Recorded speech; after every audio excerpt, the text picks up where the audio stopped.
Why traditional martial arts have become ineffective against modern martial arts. Give me a few minutes and I'll try to explain you what's going on. Hi, this is Naveen. Welcome to my channel. Let's get started.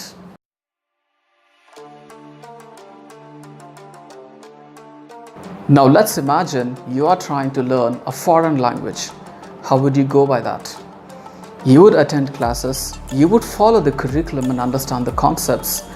You would try to experiment as much as possible with the new skill acquired, and last but not the least, you would practice it daily.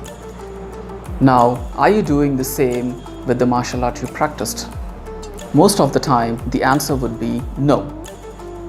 Most of the time, we expect that the techniques we learned work only the way they are.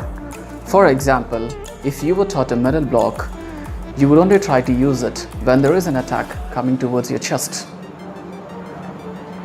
That's not correct. It's like you going to a kindergarten and your teacher told you that with the alphabet A, you can only write apple, and you believed it for the rest of your life. In my earlier video, I said that when you are trying to learn a traditional martial art, you need to bring a lot more things to the table apart from your physical abilities. Most of the time, we are taught a technique and we practice it again and again without putting our brain into it. If you do not explore and experiment with the techniques you have learned, then what you have learned would be of no use.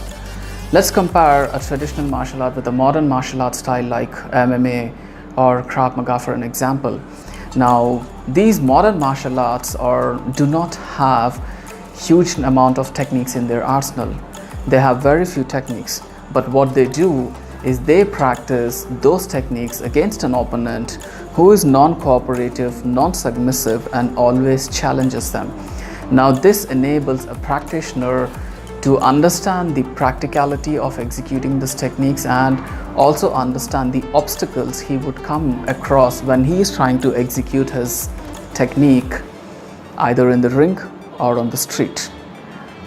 On the contrary, most of the traditional martial artists get caught with their fancy moves and breaking boards. Now, if you do that, you would only be good at that. If you fight against an imaginary opponent, now you would only be good as your imagination.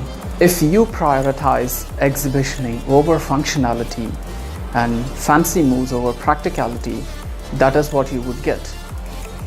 As Bruce Lee said, you cannot be a good swimmer just by standing beside the pool and rotating your hands. Then you are good at rotating your hands, not being a better swimmer. That's all for now.